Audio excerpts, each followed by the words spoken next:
Bueno, esperemos un segundo y si no, mientras pueden ir escribiendo preguntas, si tienen alguna de toda esta información. There you go. Ahí está, Mildis, me tomé mi tiempo porque hoy no es mi día con Zoom, como verán. Bueno, Puede así pasar. rapidito, así rapidito como lo tiré, ese es el proceso de duplicación del ADN. Es medio complicado, pero en realidad lo más complicado de entender quizás o de hacerse la imagen, me gustaría poder dibujárselos si Zoom anduviera un poquito. Escribime o prendete el micrófono si no y decime tu pregunta. Mi pregunta es con respecto a las enzimas, ¿no? Porque, bueno, hay algunas que son las más conocidas como la ligasa y todas esas que son las clásicas, ¿no? Pero hay otras, por ejemplo, la aminoácil, la RNT sintetasa o algo así. Esa, por ejemplo, si me preguntas, ni me Bien. acuerdo qué hacía esa cosa, ¿no? Me acuerdo de los Esa, procesos, pero me tengo que acordar eso para el examen. Vos decís que me lo van a tomar o...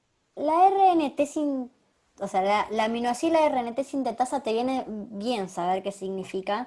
En general te conviene saber, del ADN sí te conviene saber las que participan en el proceso, ligasa, helicasa, topoisomerasa o girasa, ADN polimerasa, se me está yendo alguna seguramente, las proteínas SSBP que mantienen separado, pero en otros procesos en general a veces no son tan importantes las enzimas. Justo la aminoácil ARNT sintetasa es importante porque es la que se encarga de ponerle los aminoácidos a la RNT para que los pueda llevar a la traducción, ¿sí? Claro. Pero algunas está bueno porque el nombre indica más o menos lo que hacen. Se llama aminoácil, eso me hace pensar en aminoácido, ARNT, o sea que el aminoácido va con el ARNT, sintetasa. La sintetasa sintetiza cosas. Entonces, ¿qué sintetiza? La unión entre el ARNT y el aminoácido. Hay otras que no tienen nombres tan obvios, pero en general las que tienen nombres más difíciles tienen nombres que se pueden asociar. No sé, en la traducción tengo la peptidil transferasa. Ok, peptidil, unión peptídica, unión entre aminoácidos. Transferasa, transfiere, agarra los aminoácidos, los arranca y los lleva para unirlos con otros aminoácidos. Y así, o sea, hay muchas cuyos nombres por suerte se pueden asociar, pero igual lo más probable es que ellos te mencionen una proteína, una enzima, Sí. si es que te la mencionan, y que vos leas las funciones y me digas, ah, sirve para esto. Ah, claro. Sería raro que te digan, ok, ¿cuál sirve para qué? Vos te doy una función y decime qué enzima es. Pero en general te vas a poder dar cuenta por cómo lo describen, porque te van a poner una que es imposible que esta haga esto. Ok, ok, ok, genial. Pero sí, Muchísimas eso gracias. es más memoria. Bien, entonces medio rápido todo lo que dije recién, pero es básicamente eso. Y orígenes de replicación, lugares donde arranca todo. En las procariontes, uno solo. Arranco del medio, voy hasta acá, me cruzo acá. ¿Querés que Em, intente dibujar? No, si me guías. Como quieras, no me dejo, pero si no, a ver, paren, por más que no hice dibujito, ¿entendieron más o menos? Porque si es así, sigo eh, y, y vamos a otra cosa, porque si no también me va a pasar que los voy a tener hasta cualquier hora escuchando cosas de biología que no es muy, muy divertido. Pero bueno, no sé, yo sigo, si a alguien le quedó alguna duda, dice, no, mira, la verdad con tus manos no entendí nada, no hay problema. Dale, sí. Pongo, Igual se pongo una entendió imagen. re bien, pero por si quería. Perfecto, me alegro entonces. Bien. Si algo falla durante la duplicación del ADN, se va a detener el proceso eh, temporalmente para poder tratar de arreglarlo. Si nosotros tenemos un sistema muy perfeccionista, si hay un problema, hay una detención en el medio del trabajo, a ver si podemos arreglar el problema. Si el problema es muy grave, la célula se suicida, ¿sí? Aparece la apoptosis, la célula agarra y programa su propia muerte, como diciendo, yo no voy a pasarle estas fallas a mis hijas. A ese nivel de perfeccionamiento trata de funcionar nuestro cuerpo. Obviamente tiene sus fallas, muchas veces los encargados de descubrir estos errores o de arreglarlos no pueden hacerlo, y entonces la vida sigue. Em, pero, por ejemplo, un ejemplo de estas proteínas que detienen el trabajo son las P53, que son las proteínas supresoras de tumores, que encuentran una falla y dicen, bueno, esperen, esperen, hay que arreglar esta falla. Si vos no tenés esas proteínas o las tenés mal fabricadas, no vas a frenar durante las fallas porque no te vas a dar cuenta que hay una falla, porque nadie detiene el proceso. El proceso sigue y se siguen reproduciendo células que se pasan la falla unas a otras, ¿sí? Eso es uno de los tantos motivos por los cuales una persona podría, por ejemplo, tener cáncer. Porque sus células que tienen que decir, pará, acá hay una falla, no sigas reproduciendo células con fallas, no se generan bien o no se producen directamente. Entre otros ejemplos. Bien, a lo largo de la vida, de la duplicación del ADN, a lo largo de la vida de las células, se van acortando los extremos, ¿sí? De cada molécula de ADN. Acordémonos que dijimos que los extremos son los telómeros, por culpa de la cadena rezagada. La cadena rezagada es la que está formada por fragmentos de Okazaki. Y la cadena adelantada es la que es continua. Entonces la discontinua, fragmentos de Okazaki, que es la rezagada, va generando problemas, básicamente porque no importa, pero imaginémonos que la vamos creando y que cuando llegamos al final queda un pedacito minúsculo que no puede ser puesto, o sea, no queda espacio suficiente para poner otro cebador y crear. Entonces queda ese pedacito minúsculo que ya está, no se puede copiar. Ok, desperdiciado. Ese ADN en otra vida de otra célula se va a duplicar, pedazo desperdiciado, y así. Hasta que el ADN llega a un punto que está tan cortito que ya no se puede duplicar más. Ese es el motivo por el cual nosotros vamos envejeciendo, un motivo por el cual nosotros vamos envejeciendo a lo largo de la vida. Que nuestras células van teniendo el ADN cada vez más cortito, hasta que llega un punto donde no pueden duplicarlo más. Si no duplican su ADN, no se dividen. Esas células siguen viviendo así hasta que se mueren. Pasan a estar en G0, digamos, se detienen, no se pueden dividir, bueno, se quedan esperando hasta que mueren. Bien. Otra etapa de la vida de la célula, división celular. La división celular implica dividir las cromatídees hermanas. Pensemos que el ADN se duplicó. Ahora tenemos dos cromatídees hermanas. ¿Por qué? Porque separamos dos cadenas originales y a cada una le pusimos su complemento, ¿sí? El ADN se crea igual que el ARN, o sea, con complemento. Veo una A, pongo una T, veo una C, pongo una G. Acá es con T el complemento de la A y no con U porque es ADN. Entonces, a esta, cuando le cree el complemento va a ser igual a la de acá. Y a la de acá, cuando le cree su complemento, ese complemento va a ser igual a la de acá abajo. Es decir, separo las dos viejas, les pongo las nuevas, y las nuevas van a ser igual al complemento que tenían de antes. Por lo tanto, voy a tener dos ADNs exactamente iguales, llamados cromatídees hermanas, que van a permanecer unidos, ¿sí? Entonces, tenemos unidos a estas cromatídees hermanas. Y la división celular se va a dar en dos pasos. El primero es la cariocinesis. Cario, pienso en carioteca, pienso en núcleo. Cariocinesis es la división de la información que está dentro del núcleo. Es lo que nosotros llamamos mitosis o meiosis, ¿sí? Es el momento en el cual la información genética se divide. Y después la citocinesis, que ocurre tanto en la mitosis como en la meiosis, y es el momento en el cual el citoplasma se divide y crea dos células nuevas directamente. Ya no tengo dos núcleos, tengo dos células. Todo lo que vinimos hablando hasta ahora es en un eucarionte. Una procarionte no tiene núcleo, entonces no le pasan estas cosas. Un eucarionte lo que hace es duplicar su ADN. Cada molécula circular de ADN, porque recordemos que tenía una, ahora tiene dos, cada una se va a un extremo de la célula y esa célula se invagina, como que se mete para adentro, y se divide en dos células distintas. Fisión binaria. Y ahí se terminó hermosa la vida de la célula procarionte. La del eucarionte lamentablemente es más difícil. Tenemos la mitosis o meiosis para dividir el ADN y formar los núcleos nuevos, dos núcleos distintos, y después recién ahí citocinesis, divido dos células distintas. La citocinesis la explico primero porque es igual para todos. La realidad es que también te explican la de las eucariontes vegetales, pero en el fascículo y con detalle no tiene mucho sentido. Vamos a ir con la de las eucariontes animales, que es pregunta de examen. Acá van a ayudar los filamentos, ¿sí? Los microfilamentos de actina junto con la miosina. ¿Qué van a hacer la actina y miosina, que son proteínas? Tienen función contráctil, ¿sí?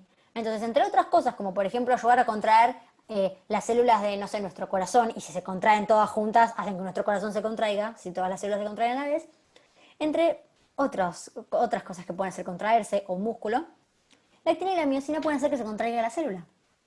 Entonces, ¿qué va a ocurrir? La actina y la miosina van a formar un anillo en el medio de la célula, ¿sí? Como envolviéndola, y ese anillo se va a contraer. Es como agarrar un hilo y atarlo alrededor de la célula y tironear. Se va a apretar, se le va a hacer una cinturita chiquitita, chiquitita, chiquitita, y del otro lado me van a quedar como dos pelotas. Hasta que eso se apretó tanto que ¡pac! Se divide. Me quedaron dos bolas distintas, dos células distintas. Esa es la citocinesis y ocurre al final de la mitosis y al final de la meiosis, ¿sí? Crea hijas nuevas. Pero ahora vamos a diferenciar mitosis de meiosis porque son formas distintas de dividir la información genética. La mitosis es la manera en la que se dividen nuestras células somáticas, o sea, las células de nuestro cuerpo en general, ¿sí? Es un tipo de división celular que es ecuacional. ¿Qué significa que es ecuacional? Que hay la misma cantidad de cromosomas en la madre que en las hijas, ¿sí? La madre, la célula de mi piel, tiene 46 cromosomas, se va a dividir y va a tener como hijas dos células de la piel, también con 46 cromosomas cada una. Eso es que sea ecuacional. Y después, estas células hijas van a ser idénticas a la madre, misma cantidad de cromosomas, mismos cromosomas en aspecto, van a ser los mismos cromosomas tal cual a los de la madre. Es decir, estas dos copias que yo tenía, cromátides hermanas, se va a ir una a cada hija, entonces las dos hijas van a tener lo mismo. Y la madre, antes de duplicar ese ADN, también tenía una sola copia. Después creó una segunda para dividirla entre las hijas. Entonces la madre tenía una, creó otra, le dio una a cada hija, las hijas tienen una, es lo mismo, la misma información. Se va a dividir en 4 etapas la mitosis. Primero, profase. En la profase se va a organizar el uso mitótico. ¿A partir de qué? A partir de los centriolos, que son unas estructuras de...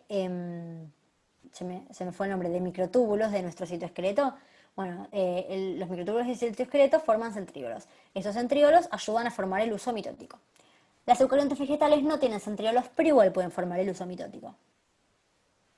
Va a quedar dispuesta en la célula, ustedes van a ver, les va a dar la sensación, unos polos y un ecuador, ¿sí? Como si fuera el planeta.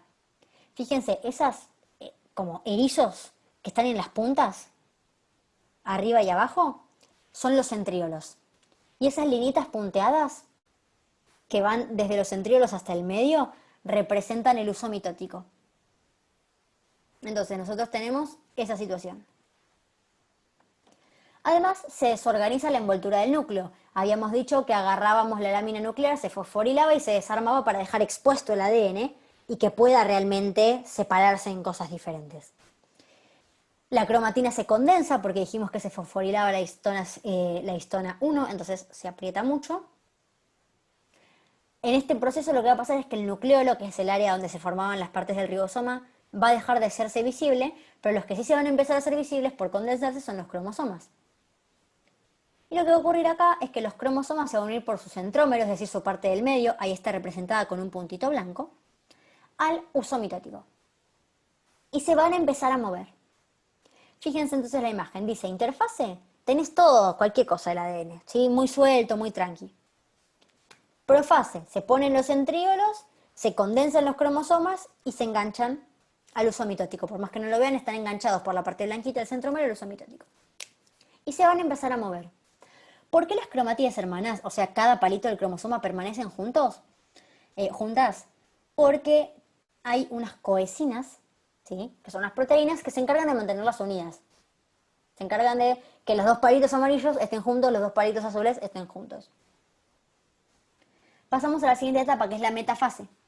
Dijimos que en la profase se unían al uso mitótico y se empezaban a mover. En la metafase se alinean. ¿De qué manera se alinean? Se alinean en el ecuador, ¿sí? Imaginemos la célula como que cada centríolo es un polo y en el medio tenemos el ecuador, igual que el planeta, ¿sí? Plano ecuatorial se llama eso. Y se alinean unos con otros los cromosomas. Fíjense de qué manera están alineados, ¿sí? Un cromosoma al lado del otro y cada uno tiene una cromatide mirando una para arriba y una para abajo, ¿sí? Me fijo que tengo un palito celeste para arriba, otro para abajo, uno amarillo para arriba, otro para abajo, y que cada cromosoma está al lado de otro cromosoma. Ese es el momento donde más apretados están los cromosomas. Ese momento es ideal para sacar una foto y crear un cariotipo porque se ven bárbaros. Lo que pasa es que, como están duplicados, después yo en el cariotipo agarro una de cada cromosoma para hacer la imagen, porque mi idea es agruparlos por ser homólogos, no me interesa cuántas patitas tienen. Bien. Paso a la anafase, tercera etapa. En la anafase, una separasa, ¿sí? Una enzima que se llama separasa, que fue creada durante G2, porque tenemos que acordarnos que en la mitosis no se puede crear nada, esa enzima separasa se va a encargar de remover las coesinas, o sea, de decir, ya no tienen por qué permanecer unidas las cromátides hermanas. Una vez que ocurre eso, los usos mitóticos van a tironear hacia los polos. Es como si yo tuviera dos cosas atadas y a cada cosa la tironeara a alguien con una soga con fuerza. Si yo corto la soga por el medio, ¡tuc!, me caigo para atrás para mi punta con el pedazo de soga que tengo. Eso es lo que ocurre acá. Tironea el uso mitótico hacia los polos. ¿Hacia qué polo? Hacia el polo que quede. La cromátide de arriba se va para el de arriba, la cromátide de abajo se va para el de abajo. ¿Tienen una manera especial de acomodarse los cromosomas? No. Me puedo acomodar así, o me puedo acomodar así, o sea, me puedo acomodar así, y mano derecha va para arriba y izquierda para abajo, o me puedo ver acomodado al revés. Pero da lo mismo, porque como son iguales los palitos, da lo mismo cuál va arriba y cuál va abajo. Entonces, tuki, se dividió la información. Y ahora las hijas van a tener la misma información, porque de cada cromosoma le di un palito a cada una y los palitos son iguales. Y ahí sí voy a pasar a la telofase. En la telofase se va a desarmar el uso mitótico, se va a descondensar el ADN, se va a volver a poner laxo, así más como decíamos en la interfase. Vos en la telofase no lo vas a ver, pero una vez que termina el proceso y se divide la célula, el ADN está nuevamente como en la interfase. Lo que pasa es que acá recién se arranca a descondensar. Y chau uso mitótico. Chau condensación del ADN. ¿Qué otra cosa apareció en la profase, o sea, se hizo en la profase que tengo que revertir? Se había desarmado la envoltura del núcleo. Tengo que crear una envoltura del núcleo, pero ahora la información está separada en dos extremos.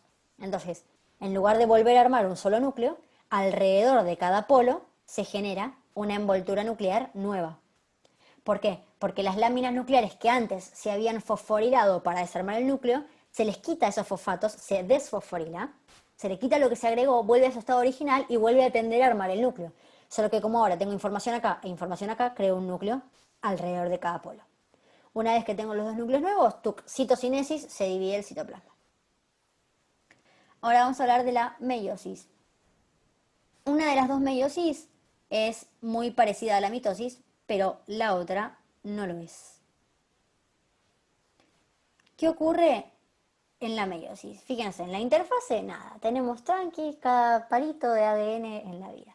Vamos a la meiosis 1. ¿Por qué la meiosis ocurre dos veces? Porque primero yo tengo que encargarme de que cada célula tenga 23 cromosomas en lugar de 46. Pero cuando los divido me quedan duplicados, entonces después tengo que encargarme de que no me queden duplicados. Por eso es un doble proceso, ¿sí?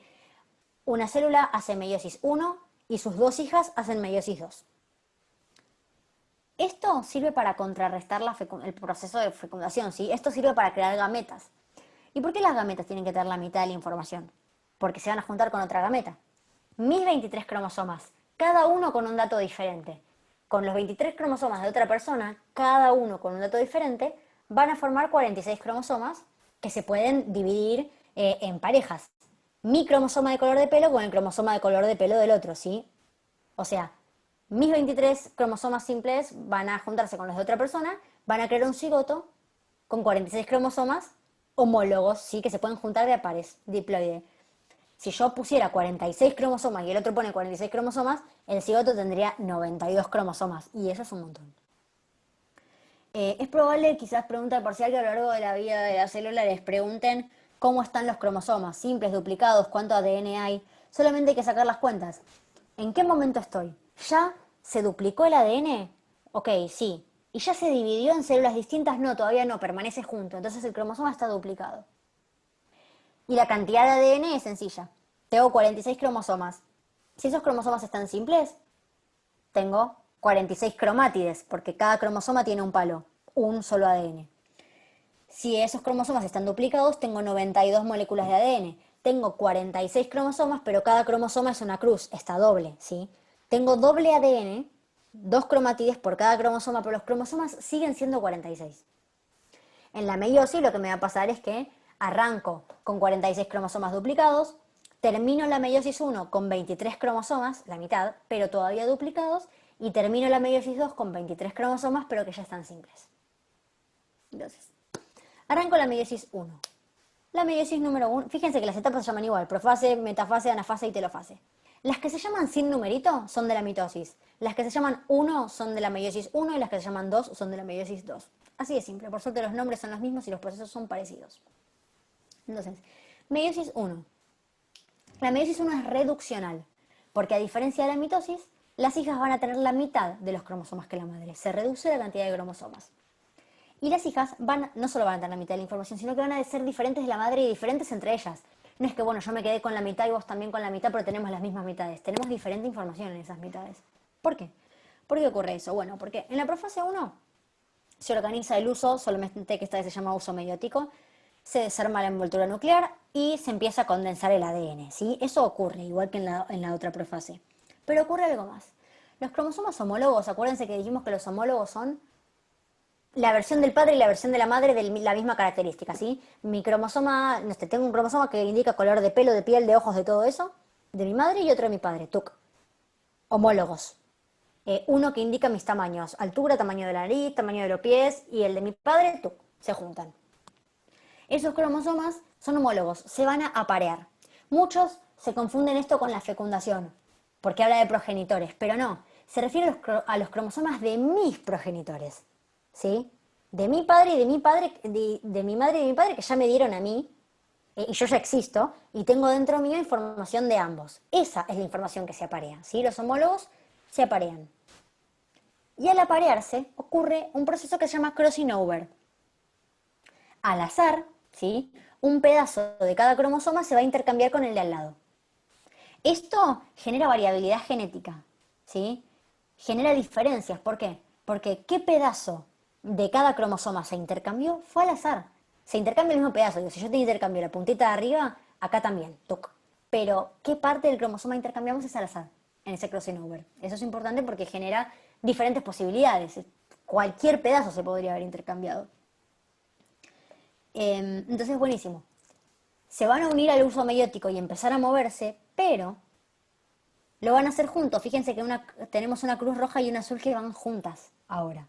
No van separados cada cruz por su cuenta. Esta división en lugar de estar representada en horizontal está representada en vertical y los polos están a la izquierda y a la derecha. Pero el significado es el mismo, ¿sí? No importa si tengo arriba y abajo o izquierda o derecha. Depende de cómo agarré la célula. Voy a pasar a la metafase 1.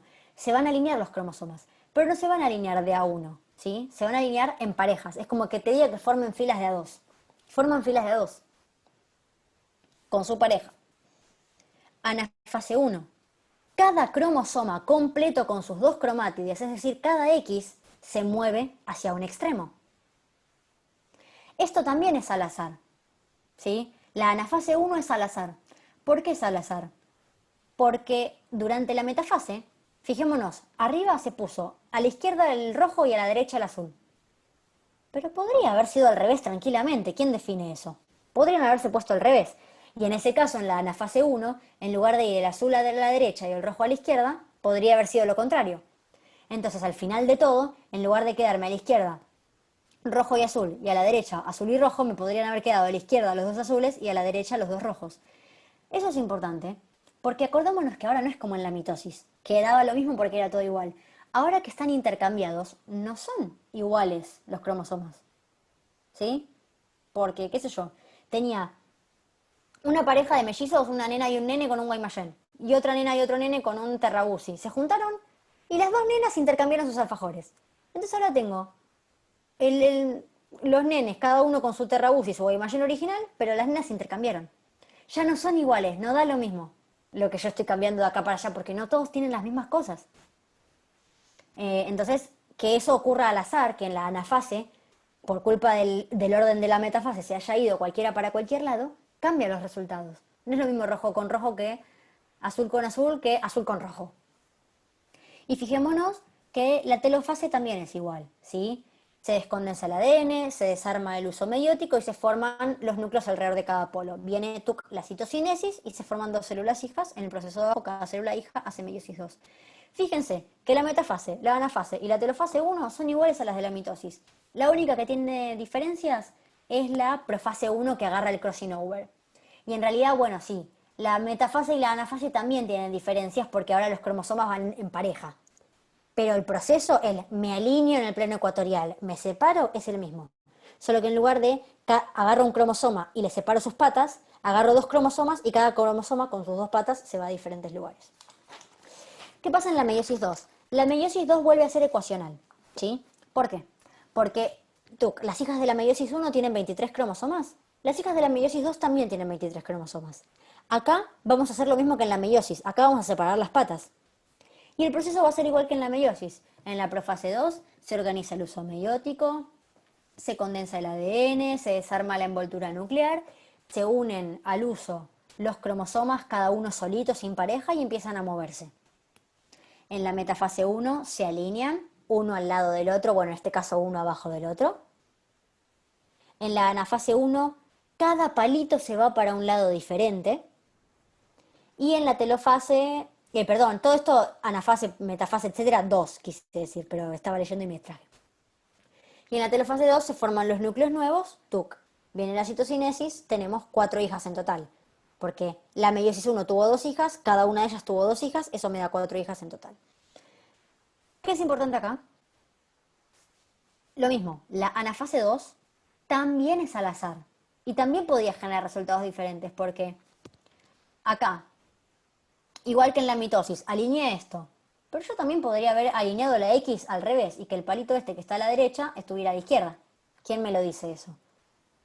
Y acá no es como en la mitosis que da lo mismo porque las dos cromátides son iguales. Acordémonos que en el crossing over, cuando hicimos el intercambio, un solo mellizo intercambió con la otra pareja.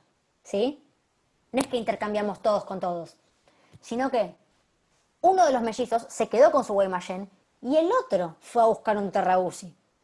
Entonces, de un lado voy a llevarme a un mellizo con un Guaymallén y del otro uno con un Terrabusi. Ya no son idénticos. Entonces no da lo mismo quién va a dónde. Porque podrían quedarme cosas diferentes de distintos lados. Podría quedarme ojos azules con pelo marrón y ojos marrones con pelo negro. O podrían quedarme ojos azules con pelo negro y ojos marrones con pelo marrón. ¿Por qué no? Eso depende de cómo se alinearon en la metafase y por lo tanto se dice que el proceso que es al azar es la anafase, porque la anafase es la parte donde se separan. Si en cualquiera de las partes, anafases, donde algo se tiene que separar, no se separa, estamos hablando de algo que nos va a generar después algún problema en la cantidad de cromosomas. Una célula se va a quedar con cromosomas extra y otra célula va a tener menos cromosomas de los que debería, básicamente. Estas alteraciones cromosómicas, si son numéricas, generan un cambio en la cantidad de cromosomas. Una monosomía es que tengo un cromosoma menos y una trisomía es que tengo un cromosoma más. Pensémoslo así. Tengo un cromosoma menos porque, chau, acá 2 no se separaron y se fueron juntos. Entonces una célula me queda con un cromosoma menos y otra me queda con un cromosoma más. Entonces, agrupo de a pares en el cariotipo, pero me sobra uno, pobrecito, que lo pongo en triple, ya fue. ¿Sí? Hago un grupo de 3. Dependiendo de dónde esté ese grupo de 3, hay diferentes afecciones que nosotros conocemos. No sé, por ejemplo, el síndrome de Down es una condición que se da porque en cierto par hay un cromosoma que está de más. ¿Sí? Después tenés quizás, por lo tanto, otra célula donde no pasó eso, había un cromosoma menos. Entonces, cuando armé el cariotipo, no se fue a agrupar con otra pareja, ¿no? Chau, se quedó solo parado en el rincón pensando un poco en su vida. Bien. Vamos a hablar un toquecín de gametogénesis. La gametogénesis es cómo ocurre en meiosis 1 y meiosis 2, pero en nuestro cuerpo, ¿sí? En qué momento de la vida. La gametogénesis es la formación de gametas. En mujeres se va a llamar ovogénesis, ¿sí? En el sistema reproductor femenino. ¿Y de qué manera va a ocurrir? Bueno, al tercer mes en el útero, o sea, cuando la mujer en desarrollo es un feto de 3 meses, las ovogonias van a aumentar de tamaño, ¿sí? Las ovogonias vendrían a ser células germinales, células de 46 cromosomas, que crecen, se dividen por mitosis, generando más células de 46 cromosomas, y esas células que crecieron por mitosis se van a llamar ovogonias en mujeres, espermatogonias en varones. Entonces, al tercer mes en el útero, estas ovogonias aumentan su tamaño. Cuando crecen las ovogonias, ¿sí? Como que completan la etapa G1, pasan a llamarse ovocitos primarios. Estos ovocitos primarios tienen que hacer la meiosis 1. ¿De qué manera la van a hacer? En el quinto mes recién van a comenzar la meiosis 1. pero se van a detener en la profase 1, ¿sí? Terminan la profase 1 y se detienen ahí. Cuando la chica tiene más o menos 12 años, ahí, recién, se va a seguir el proceso hasta completar la meiosis 1 completa. Una vez que se completó la meiosis 1, ¿sí? Eso se va haciendo de a un óvulo por mes, pensemos.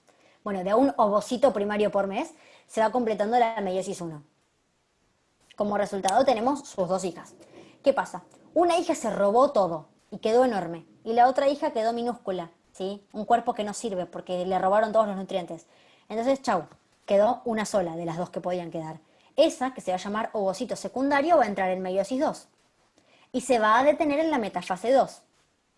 ¿Sí? Si no hay fecundación, ese ovocito secundario en metafase 2 va a ser eliminado en la menstruación. Pero si hay fecundación, va a completar la meiosis 2. ¿Sí? Y vos decís, bueno, pero nos va a dar 2 resultados. ¿Cuál es el que está fecundado? No.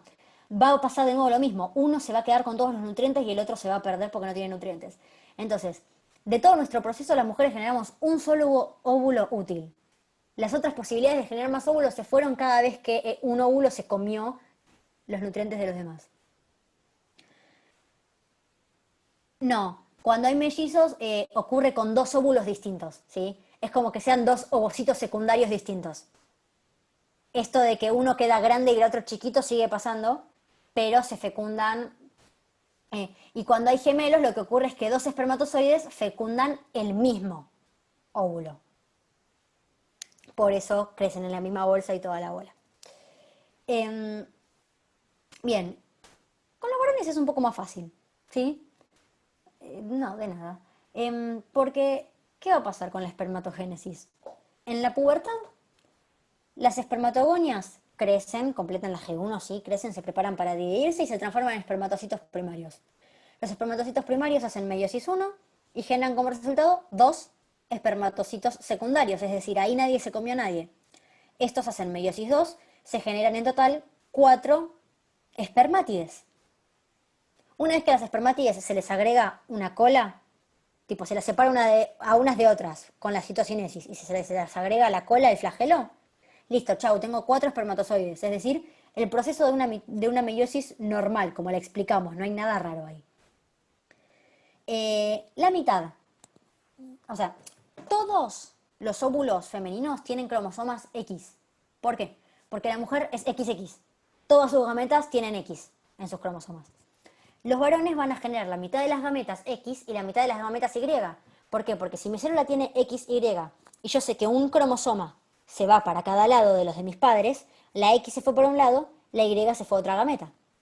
Entonces la mitad de las gametas masculinas tienen Y, la otra mitad tiene X. La mujer siempre aporta una X. El que define el sexo del hijo es el varón, que si aporta otra X, XX es mujer, si aporta una Y, XY es varón. Ahora vamos a hablar un poquito de genética y después, bueno, evolución es bastante fácil. Si quieren doy un repasito y si no, no, como quieran, o de dudas, dependiendo de cuántas ganas tengan de quedarse más tiempo. Pero bueno, es más lectura que otra cosa, no hay tanto que interpretar ahí. Entonces vamos con genética, ¿sí? Vamos a hablar de Mendel, un tipo bastante copado, que descubrió por qué, si todos somos de la misma especie, yo tengo ojos oscuros y tengo amigos de ojos claros. Ese tipo de cosas las descubrió Mendel. ¿Por qué? Si mis padres tienen ojos oscuros, yo también. Pero si mis abuelos tienen ojos oscuros y mis padres no, ojos claros y mis padres no, yo puedo nacer con ojos claros. ¿Qué pasa con eso? El saltarse generaciones, el ser distintos. ¿Por qué ocurre? Por genética, ¿sí? Acá hay que hablar de varios conceptos. Uno, genotipo. El genotipo es la constitución genética, es la información que vos tenés adentro de tu célula. Entonces vas a tener doble información, la de tu padre y la de tu madre. Por ejemplo, yo tengo en los cromosomas que aportan información para el color de pelo, ¿sí? Gen color de pelo, tengo alelo, o sea, el gen es la característica y el alelo es la variación. Para el gen color de pelo tengo el alelo castaño que me dio mi mamá y mi papá también me dio el alelo castaño. También podría haber pasado que tengo un padre que me dio alelo rubio y el otro que me dio alelo morocho, no sé, no importa. Pero tengo una información para cada uno. Dependiendo de eso va a ser mi genotipo. El genotipo puede ser homocigota. Homocigota quiere decir que los dos aportaron lo mismo. Y heterocigota quiere decir uno y uno. Por ejemplo, heterocigota es alguien que, no sé, si estamos solamente pensando en rubio y castaño y no hay otros colores, heterocigota es alguien que un padre le aportó rubio y el otro castaño. Homocigota es alguien que tiene dos informaciones castañas o dos rubias. Y hay dos tipos de homocigota. Dominante y recesivo. ¿Qué es dominante o recesivo? Bueno, dominante es una característica que siempre que está se impone y se expresa. Por ejemplo, acá es más común ser castaño que ser colorado. Entonces, si yo tengo solamente información para ser castaño, voy a ser castaño. Si solo puedo ser colorado, voy a ser colorado, ¿sí? Si solamente puedo ser castaño, voy a ser homocigota dominante, porque el castaño domina. Si solo puedo ser colorado, voy a ser homocigota recesivo, porque el recesivo domina. Ahí es fácil el fenotipo. El fenotipo es lo que ves realmente cuando te cruzas a la persona en la calle. Si es homocigota recesivo, solamente tiene color rojo, va a ser colorado. Si es homocigota dominante, solamente tiene castaño, va a ser castaño. ¿Qué pasa si es heterocigota? Tiene castaño y colorado. Como el castaño domina, en su sangre, bueno, en su sangre no, perdón, en sus células, tiene ADN con información para ser castaño o colorado. Pero vos te vas a cruzar con esa persona en la calle y la vas a ver castaña, porque el castaño domina y se expresa. El colorado está en su información genética, pero no lo ves. Sin embargo, el colorado está en su información genética. Esa persona va a generar gametas castañas y gametas coloradas. Y se las va a pasar a sus hijos. Y capaz que uno de sus hijos liga la gameta colorada con otro padre que también da gameta colorada. Entonces esa persona que es castaña puede tener hijos colorados. Es importante acá entender por qué dije que se separan colorado por un lado y castaño por el otro. Porque acordémonos que dijimos que en las gametas va a terminar el alelo de un padre de un lado y el alelo de un padre del otro lado, ¿sí? Yo tengo de mi mamá colorado, de mi papá castaño, van a hacer el crossing over y todo eso, pero los homólogos se van a separar y van a ir a gametas distintas. En una gameta me va a quedar el castaño de mi papá, en otra gameta me va a quedar el colorado de mi mamá. Y después es al azar cuál de las gametas es fecundada para crear a mis hijos, ¿sí? Por eso, de nuevo, se va a cortar, pero si les interesa saber cómo se arma el cuadrito, que me parece que creo que es lo que a más gente le interesa de la materia y quedó justo para el final, vuelvan a conectarse, así hablamos un toque con esto que dije recién, cómo armar el cuadrito, que creo que es lo que más dudas genera en general. Nos vemos en un toque.